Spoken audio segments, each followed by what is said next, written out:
When childhoods and children's lives in sub-Saharan Africa are discussed in Western media and popular discourses, and even in academic discourses, the emphasis is placed on how different they are to those that can be identified in Western Europe and North America. This dissonance has been used to explain and justify the inapplicability and lack of implementation of child-related international laws, policies and programs in much of the African continent. Certainly, there are indeed childhoods and children's lived experiences in sub-Saharan Africa which are in stark contrast to what is seen as the ideal in Western European contexts. But it is also possible to identify similarities or commonalities between notions of a proper childhood as understood in the West with those found in the region. Therefore, to focus on the dissonance or the differences that exist between African childhoods and those that are seen to be the ideal in Western Europe and North America does not tell the whole story of African childhoods. Instead, there's a diversity in childhood constructions and children's experiences of growing up within the region, within individual countries in the region, and within communities in each country. This diversity can be attributed to a number of factors. However, situating these diversities that can be identified today within a historical context is important because they are not new. Diversities have always existed in African contexts, and these became especially more evident as a result of a particular historical event which affected much of the continent, specifically colonial rule and its accompanying missionary engagement. Most countries in sub-Saharan Africa were colonized from the late 19th century until the middle of the 20th century by a small number of European governments: Britain, France, Belgium, Portugal, and Germany. This period initiated a process which not only shaped the economy of subjugated territories, but also had an impact on the cultural and social spheres in which Africans lived their everyday lives. This included the sphere of the family, where new values introduced into society about proper marriage, proper family forms and practices, proper personhood, proper childhood were experienced and actualized. This historical context, which provided a backdrop for many children growing up, needs to be understood in order for us to really get an insight into the diversities that can be found within this region.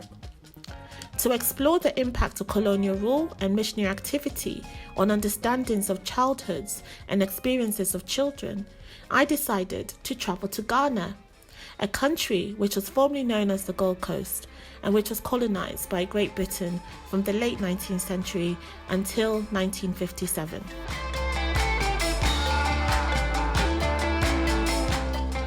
While in Ghana, I interviewed 18 individuals who had attended school before the end of the colonial period in 1957. 6 of these agreed to be filmed for this documentary. This film seeks to share their stories about growing up under British colonial rule in the Gold Coast and the way it shaped their worldview, not only as children, but later on as adults, who also in turn sought to transmit these experiences to their own children. Many of the people with whom I spoke had little direct contact with the colonial government as children. However, there were a small number who had experienced direct contact with the colonial government, and this was mainly as a result of the background of their family or the occupations that one of their parents held. My mother was a school teacher, a trained school teacher who stopped teaching after marriage. Married at 17 years old, stopped teaching right after that. My father was a lawyer. But my mother, who was born of parents who were, one was a Methodist minister, and my grandmother was a regular housewife. You know. My father was a pharmacist. Those days they were called dispensers. He was a chief pharmacist. And those days when your parent, especially your father, owns a car, then you were quite an elite in the society. My father used to be a clerk in the colonial government when we were in Kibi, where I was born. And then his uncle died, Then he moved to this village or land that the family owned. So he became the farm manager there, and I moved there with him, and my sisters were also born there. So this is a purely farming community, and particularly they farmed cocoa. And with such parentage, as I said earlier on, you sort of, there was no question about not going to school. So my father was a lawyer and a politician. He was actually a member of the Gold Coast Legislative Council as well. So, and of course that meant that he had colleagues and friends who were of that order, who were always around the house. So there was a lot of very senior Ghanaians around as we were growing up. I didn't know what it meant to learn or to study, because being a product of educated parents, we were speaking English at home. We were visitors who came to the house would speak with you in English and so on. And so I was quite fluent with English as compared to my other mates. My parents were more of the imperial type of citizens who were made to feel they were second-class Europeans. Even our attire, mostly dresses, not. It was only at harvest time that you had kente on with a handkerchief stuck in your bracelet to bluff. But otherwise, it was strictly European type of upbringing. For the majority of the people who participated in the film, the most direct influence of colonial rule in their lives was felt through their interaction with initiatives established by missionaries, even if they were no longer present or at the forefront of activities when they were growing up. Two of these initiatives are especially notable: Christianity and the introduction of school-based education.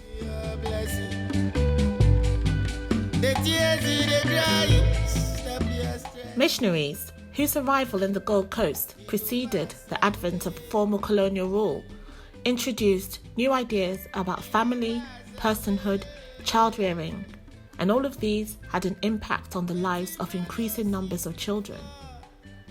This legacy continues to be evident across the Gold Coast today. Much of this evidence can be seen through the visibility of churches, the increasing numbers of people who attend church on Sundays as well as other days, and the celebration of religious festivals that take over a whole village or town on certain occasions. My parents and my grandparents were good Christians and a Presbyterian. At first, when you say I'm a Presbyterian trained, then that means you are well trained, manners, everything. My paternal grandmother was known as a very strong player in the Basel Church, the kind of woman in those days who led a women's group, led a choir, sang alto or bass or whatever had to be done, a leader. My mother's side, in terms of being a Methodist, dates back to Reverend Gideon Akwa. He's a strong Methodist. It's about 4 generations from me. And he actually translated the Bible into Fanti for use in Ghana. We were brought up as Anglicans. As I said earlier, my father was the choir master organist, and so all of us were actively involved in the church activities. So we were brought up the Methodist tradition, and we grew up in that. So the values that we had, Christian values. In my father's and mother's house, they were, I can say, pagans. But the time I left to my auntie's house. They were Christians. They baptized me. So they take care of me as she take care of her own children. We went to church every Sunday.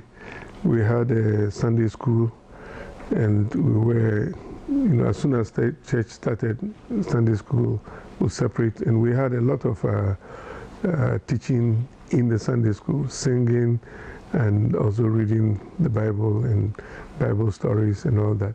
This building, as you see it, started as a Sunday school for the indigenous people in this area. It was named after Reverend Thomas Bate Freeman, a British who arrived here in the Gold Coast, the then Gold Coast, in 1835. He started the Methodist setup in this area, and he established what we now have, the Accra Diocese. So with this establishment, this building, as you see it, is the first Methodist church that started here in Accra, Ghana. So I also attended the Ridge Church School, and many of the teachers at the time I started the school were from England. But as time went on, more and more Ghanaian teachers came into the school, and eventually it became fully Ghanaian. They were educated, and those days mostly missionary schools. So by the time you finish school, you were a Christian by all means, because religious studies were taught. Those days, I think they call it scripture. Scriptures were taught in school, and you were confirmed, you were baptized and confirmed in whichever denomination the school belonged to.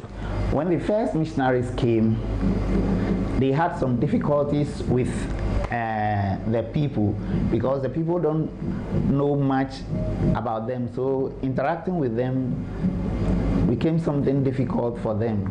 But as time goes on, those who are educated got to start talking to their people to accept them as people who are bringing the word of God to them. Although we know we have gods, yet they are working with the Supreme Being. With the setting up of the Methodist institution here in this place, it has changed the lives of so many people in this area.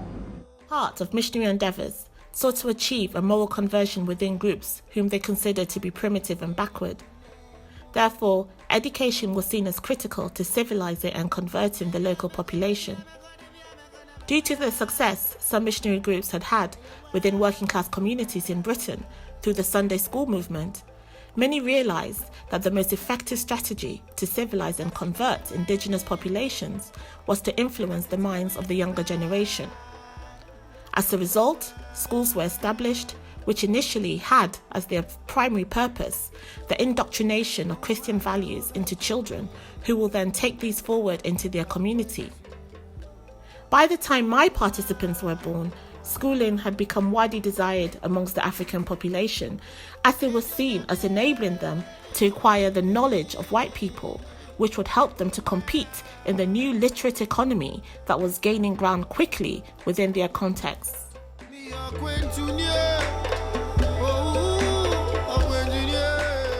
I started school when I was 10 years at Presbyterian Primary School at Asisawa. I started with my elder sister. We were the only people or first people to start the work in my family. I went to school when I was little, I think 4, because we don't go 2, 3. And before they take you into that class, you have to put your hand across your head, and when your finger touch your ear, then you are ready to go to Abajokbo. That is the kindergarten. But if your finger could not touch, then you have to go home. It's something that you see other children leaving the house going to school, so you'll be so amazed to dress in school uniform and go to school. What they taught me at school enlightened me more, and it gave me the entrance to be on my own. So it helped me very much. So in school, it will broaden your mind. Many of these schools that were established at this time focused much of their teaching on a curriculum which was disconnected from the local context. We were taught in English. We were not supposed to speak any local languages. And it was the same in secondary school. It was in the secondary school that I first had a teacher who wasn't white, a black or Ghanaian. In Wesley Girls, from Form 1 right up to 6th form, we had about half of the teachers being expatriates. Certainly by the time you go to middle school, it was all English. And you learned your Ga or Chui and so on as a language in its own right. But the means of communication was English all the way through. Geography, for instance, was very different from what people did abroad. I found this later on, but whilst we knew everything about the Commonwealth, for example, I remember very well that you'll be given a picture of sheep shearing, and you have to write about this, and you have to know that this is from Australia, and this is wool for making clothes and all that. I remember the poems, the sort of poems we learned, talking about snow and so on, Niagara Falls, the London, blah, blah, blah. Well, all English, even though we did not know what snow was like. And the various seasons, the 4 seasons of the year. We don't strictly have that here. One subject is hygiene. It was a subject that was taught, and we used to joke about this, that the person who brought hygiene was actually killed by hygiene. But we liked it because it taught you how to do things at home, at school, wash hands, all those things were done, and the reasons why you were doing all of that. It was a subject that had its own syllabuses, what you expected to know, and people did that. And it was an easy subject because you were told very practical things, mosquitoes, drainage that have to be cleaned and all that. You are actually seeing these things. It's not like some textbook report or anything. So hygiene was important.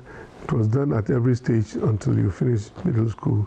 The type of education we had was lopsided. You became more British than Ghanaian, if not more British than the British.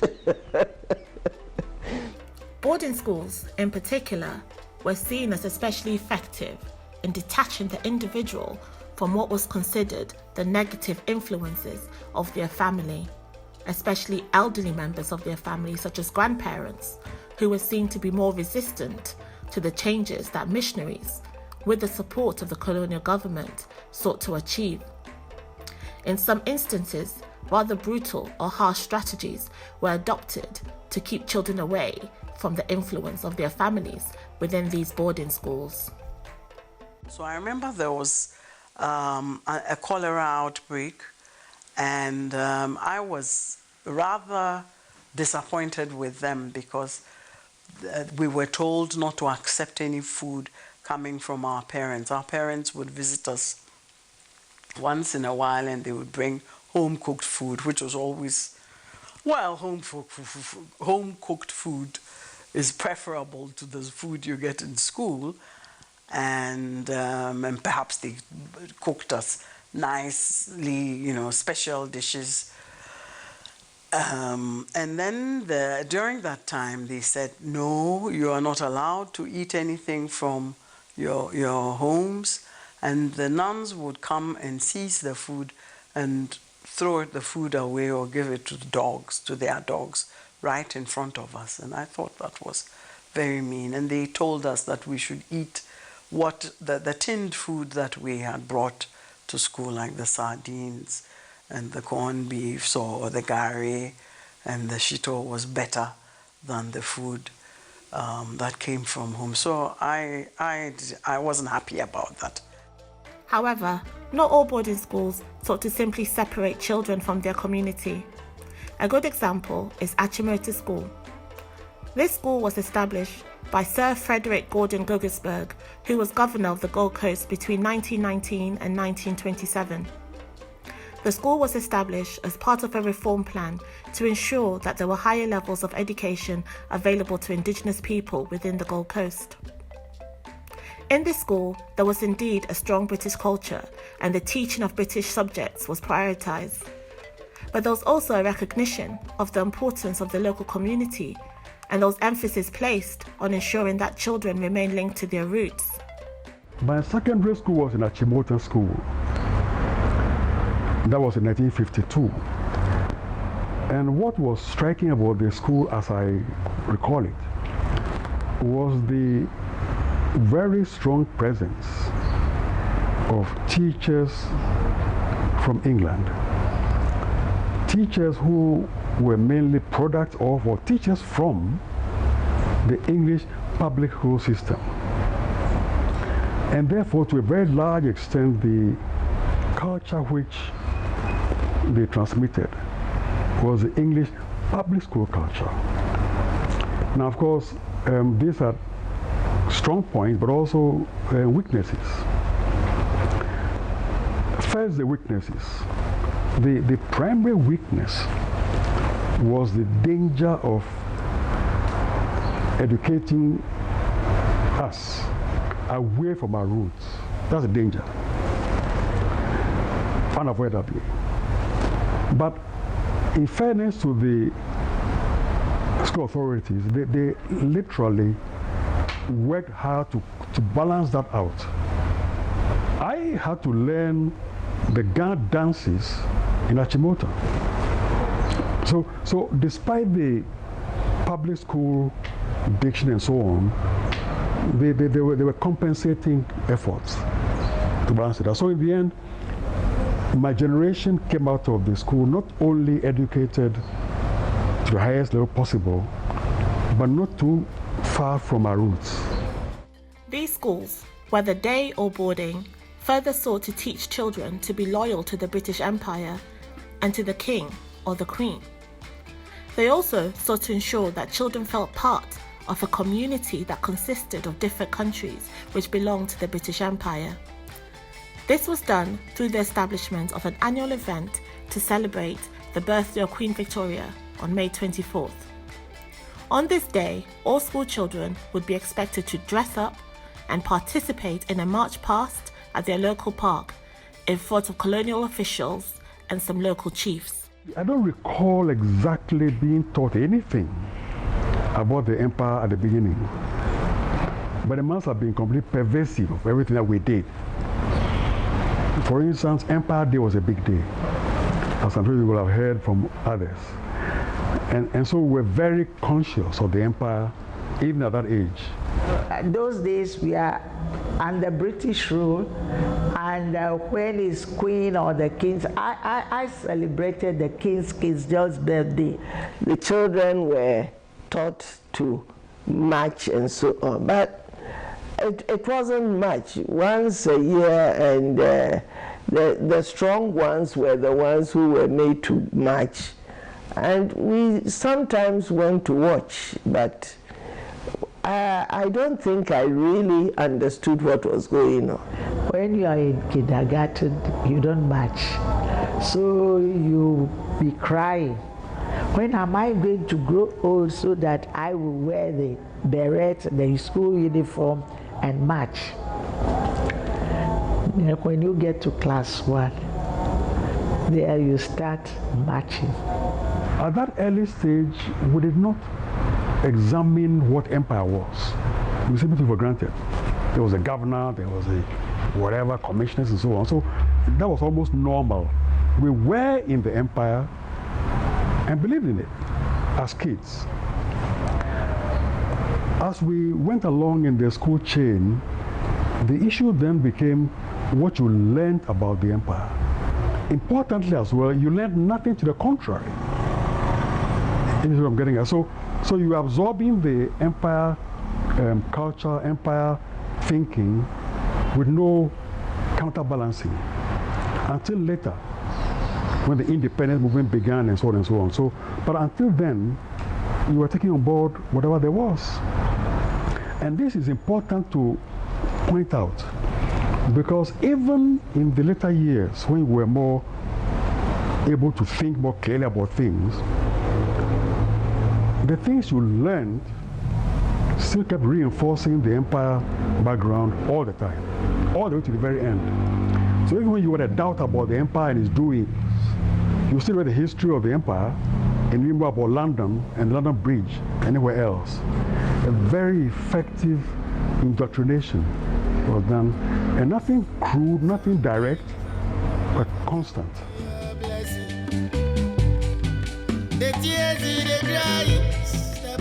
So how did these factors shape African lives both then and now? According to those I spoke to, it affected their worldview, the values that they prioritized, and their overall orientation.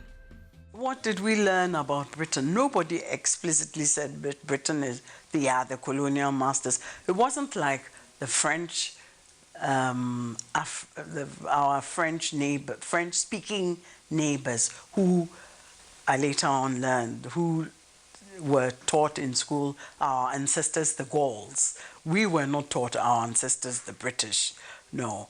But the orientation was definitely, and even by the time I was in school, we had stopped learning British history. We were sort of brought up, if I may use that expression, a proper way, you know, how to behave, how to speak, and that sort of thing.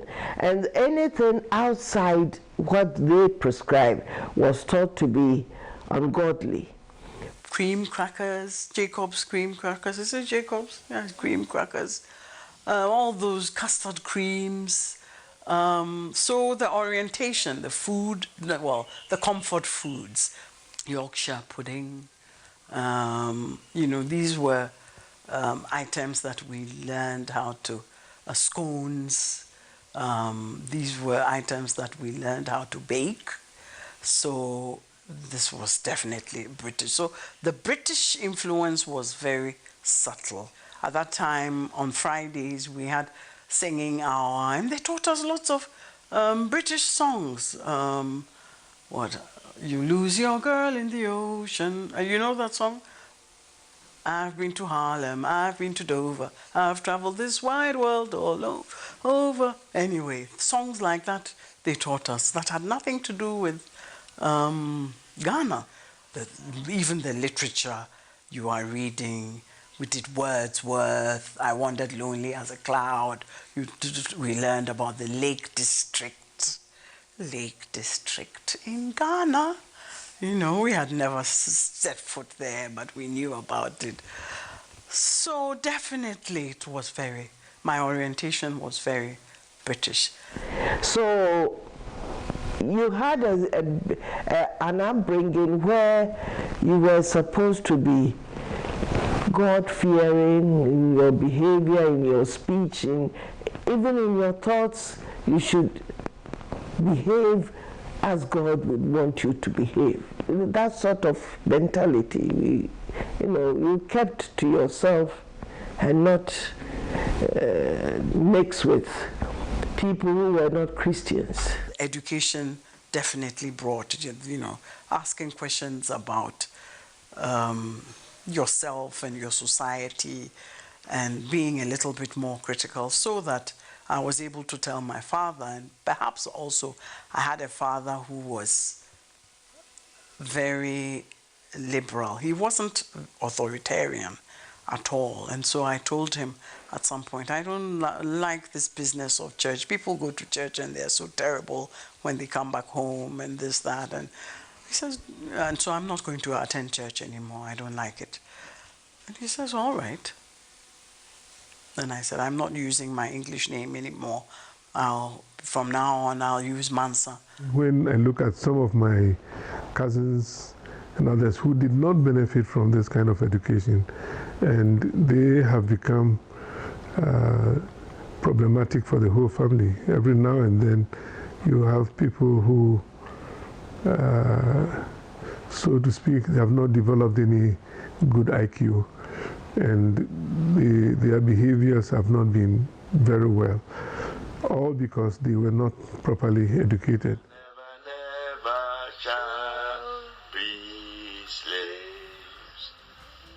The fact that these individuals' main interaction with colonialism was through attending school and their families' engagement with Christianity influenced their overall assessment of colonial rule when reflecting on the issue.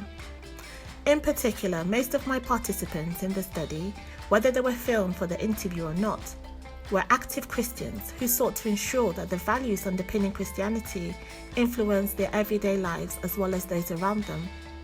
In addition, all participants spoke positively about the colonial education system, which was seen in a much more favourable light, especially when compared with the Ghanaian education system today. I think it's almost unavoidable that a colonial childhood would have an effect on the child, no matter how you look at it. It can be one of acceptance or rebellion or whatever, but there's no way in which you could live through the times we live through without being affected by the colonial system in some way. The colonial system, I think, was very good. It helped the teaching of or bringing up of children, because whatever the teachers thought was good, the parents will also support. Christian schools are the best. People goes to Christian school, their behavior is different. In my case, the education I went through was very colonial. It was quintessentially colonial. And therefore, I'm in a sense very much a product of that system. And at that level, the effect of the system is not so much to make you do this or that, but to condition your mind and your thinking and your values and the things you know about, as to make you amenable to playing along the colonial line. So both the colonial system as a whole and the religious dimension of it together conditioned the majority to colonial objectives. So until you begin to recognize that those are not your objectives, go along with it. When you do recognize that they are not your objectives, as I have done forever, for a long time, you then reject it. But it doesn't change you. You are still what you are. It means that you don't deploy the colonial tools against the colonial system. I'm proudly Achimotan, but I'm also proudly anti-colonial. And my life has been exactly on that trajectory. Professionally, I have always been clearly anti-colonial. Not wildly marching around and screaming my head off, but all my work. From my research, through my teaching, through the things I've done, have been regularly anti-colonial without denying the strengths which I derive from that history.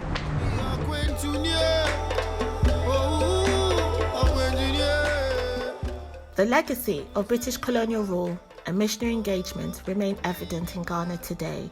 This is despite the fact that the country has been independent since 1957, when Kwame Nkrumah came to power determined to advance Pan-African ideals and ideas surrounding African unity. In relation to the way childhood is understood and how children are raised, the legacy of colonialism remains especially visible today. This was noted by a number of participants in the film. It's complicated because right now, as I am now, I still have that love for Britain or things British. At the same time, there is a conflict there because I think that I shouldn't have that British orientation. So on the one hand, I know I shouldn't be thinking that way, and I know I reject it. But sometimes it creeps in. The colonial experience has created complicated individuals, complicated and sometimes confused individuals. And we need to reorient ourselves by bringing up our children and even infusing more of our own values into our entire educational system and our lives in the society for us to value what we are. The focus away from community and groups, individuals and the advancement. These are all part of the new culture we're talking about. And therefore, all of that creates an atmosphere in which you are bringing up our children. In the same way that we said earlier, that we in my generation absorbed from our parents, well, I did, from my parents and the school, almost subconsciously, the values which I reflected afterwards. In the same way, today's youth are absorbing these values unconsciously. We give children the values that they should live by. And so everybody is caught in it, even for the child. You may not be necessarily aware of what is going on, but you imbibe all the values, and later on you have to sort things out yourself. So I don't think we are doing the children, we're giving them a very healthy legacy, because we haven't really, the adults and the middle class, we are so, sometimes I get so angry about, we are the ruling class and we are so politically bankrupt. We haven't really reflected on and sorted out the colonial legacy very well. And so we continue to waffle around with Western ideas, and the Western ideas are important, but they are not the only ideas in the world. But we behave as though they are the only ideas, and that our own ideas, that's what religion did to us, that our own value systems were rubbish, and that the Western value systems were the superior ones. And we are not questioning all that enough, and it sickles down to the children. This film does not seek to suggest that these stories presented here are representative of all those who are part of this generation in Ghana. Certainly, while during the latter stages of the colonial period in the Gold Coast, the number of children attending school and the number of practicing Christians increased substantially, there were still significant numbers who were not part of this new value system. In fact, there was a lady I spoke to who told me that because she had never been able to go to school, she had not been affected at all by colonialism when she was growing up.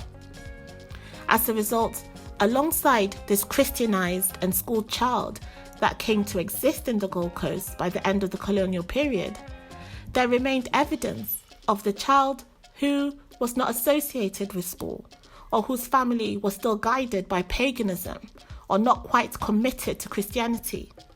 This diversity continues to exist in the way childhood is understood and constructed in Ghana today. Taking both childhoods into consideration is critical to changing narratives about childhoods in contemporary sub-Saharan Africa. It will also help with battling unhelpful stereotypes and recognizing that synergies that exist between childhoods in what is now Ghana and, let's say, the UK are due to a shared history which continues to shape children's lives in this context.